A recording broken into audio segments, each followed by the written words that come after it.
वैवाहिक जीवन में ब्रह्मचर्य का पालन करना संभव है या नहीं? यह प्रश्न अधिकतर पुरुष व स्त्रियों के मन में आता होगा और उन्हें विचलित भी करता होगा। गृहस्थ जीवन में ब्रह्मचर्य रहना सही है या गलत? अगर सही है तो हमें किन किन नियमों का पालन करना चाहिए, यह सब आप इस प्रस्तुति में जानेंगे। कृपया वीडियो को आगे शेयर करें व धर्मार्थ चैनल को सब्सक्राइब करके धर्म के प्रति हो रहे कार्य में अपना योगदान अवश्य दें।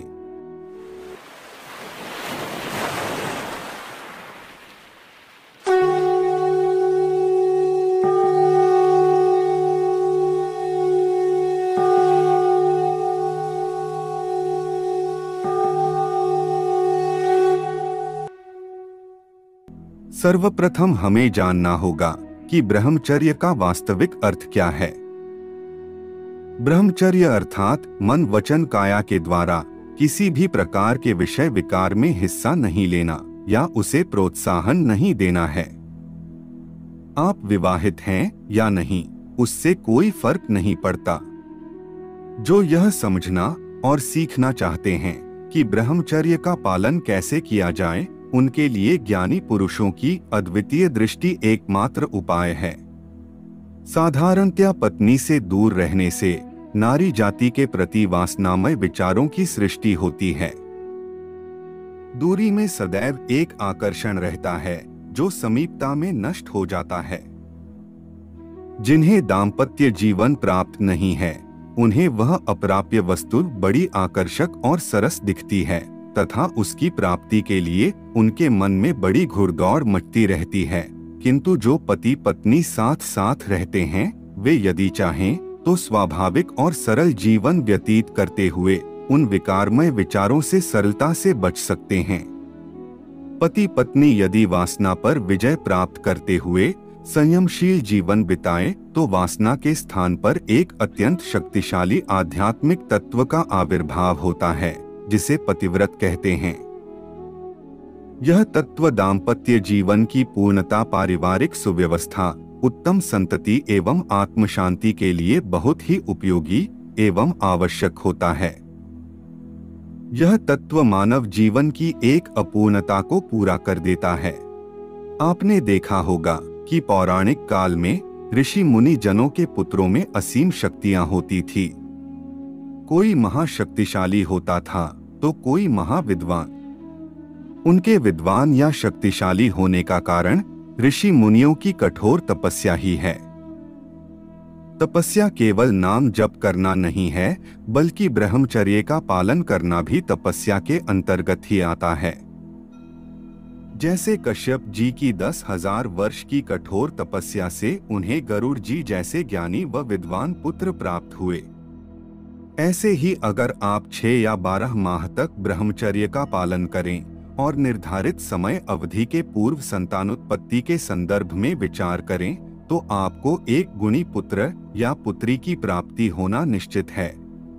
शुद्ध प्रेम को परमात्मा का प्रत्यक्ष रूप कहा गया है। माता का पुत्र में, पिता का पुत्री में, बहन का भाई में और पति का पत्नी में जितना प्रेम होता है, उतना पुरुष पुरुष में या स्त्री स्त्री में नहीं होता। प्रकृति ने उभयलिंग यानी विपरीत लिंग के प्राणियों में एक सहज प्रेम धारा छिपा रखी है। यदि उसे स्वार्थ या वासना से दूषित न किया जाए तो जीते जी आप स्वर्ग में हैं और मोक्ष मार्ग पर चल रहे हैं। यह समझना भारी अज्ञान है कि कामसेवन से ही दाम्पत्य प्रेम बढ़ता है। समाज में यह विचार मिथ्या के अतिरिक्त और कुछ नहीं है। काम वासना को मनसिज कहा गया है, क्योंकि यह विकार मन में उत्पन्न होता है और यहीं से संहार लीला प्रारंभ होती है। मन से यदि कामचिंतन करते रहा जाए और शरीर से ब्रह्मचर्य रखा जाए तो उसका कोई विशेष लाभ नहीं होगा, क्योंकि मन में उत्पन्न होने वाली वासना से मानसिक व्यभिचार होता रहेगा और आपके आत्मिक बल में वृद्धि नहीं हो सकेगी।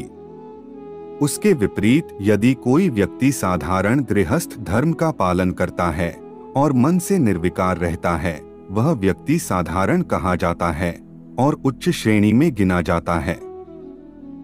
अर्धांगिनी और धर्मपत्नी, ये दोनों ही शब्द आत्मिक पूर्णता और धर्म प्रतिपालन के अर्थ स्पष्ट करते हैं। पत्नी इन दोनों कार्यों में सहायक होती है, इसलिए उसे अभिन्न अंग एवं जीवन सहचरी माना गया है। कामिनी, रमणी, रूपसी आदि की विकारग्रस्त दृष्टि स्त्री के प्रति रखना नारी जाति के प्रति अपराध एवं अपमान व्यक्त करना है। स्वाभाविक एवं सरल दृष्टिकोण अपनाकर नारी को एक सच्चा साथी, मित्र एवं स्वयं का भाग माना जाए तो उससे जिस प्रकार मानसिक जीवन में सुविधा मिलती है, वैसे ही आत्म कल्याण के मार्ग में भी भारी सहयोग मिल सकता है। स्त्री ब्रह्मचर्य की बाधा नहीं, बल्कि वह तो संसार के विकारों पर नियंत्रण करने में सहायता करती है और मनुष्य को सुखी जीवन व्यतीत करने में सहायता प्रदान करती है। आज के लिए केवल इतना ही। जाने से पूर्व वीडियो को लाइक करें व चैनल को सब्सक्राइब अवश्य करें। तब तक के लिए जय जय श्री राम।